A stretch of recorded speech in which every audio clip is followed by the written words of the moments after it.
Pred jutrišnjo tekmo je z menoj naš igralec sredine igrišča, Maj Rorič. Maj, po tisti predstavitvi tekme z Aluminijem v Knežjem mestu nismo počivali, odigrali smo prijateljsko srečanje med seboj, vse naslednje dni do tekme pa izkoristili za trening. Ja, mislim, da smo prost termin dobro izkoristili in odigrali medsebojno srečanje. Trenirali smo dobro, pripravljali smo se, tako da upam, da bo jutri vse v redu. Po menjavi na našem trenerskem stolčku nekaj več priložnosti na sami zelenici. Tudi zate, kako si zadovoljen z ponujeno priložnostjo, z igralnimi minutami, ki si jih dobil v pripravljalnem obdobju in pa z izkoriščenjem? Želja vsakega nogometaša je, da igra, tako da jaz sem trenutno zelo zadovoljen, ampak vem, da moram delati, moram trenirati in se dokazovati vsak trening, vsako tekmo. Upam, da mi bo to uspelo in da bom vedno dal vse od sebe.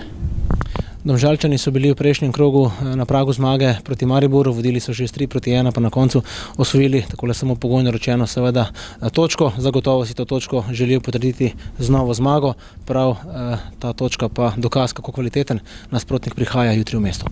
Res je, Domžale so ena zelo dobra ekipa, ampak mislim, da moramo mi biti fokusirani na svojo igro, na svoje principe in pokazati, da smo boljši. Od zadnjih 20 medsebojnih obračunov sta se samo 2 končala brez zadetkov, kar 11 tekem s 3 zadetki ali več, vselej zanimivi, razburljivi obračuni z Domžalčani, zagotovo še ena poslastica jutri, Maj, za gledalce. Žal, brez njih na stadionu z Dežele, a verjamemo, da z njihovo pomočjo za televizijskimi spremniki.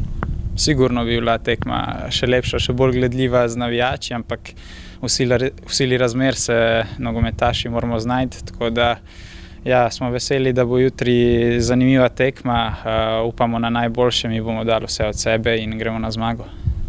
Ti si nekaj igralnih dni preživel pri našem jutrišnjem nasprotniku, kako se spomniš tistega kančka svoje kariere? Res je, eno leto sem bil v Domžalah, imel sem se zelo lepo, naučil sem se veliko, tako da ja, je bilo zelo lepo leto.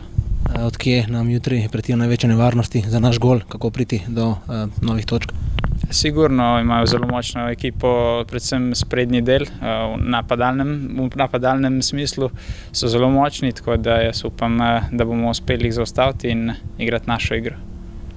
Maj, hvala lepa. Hvala.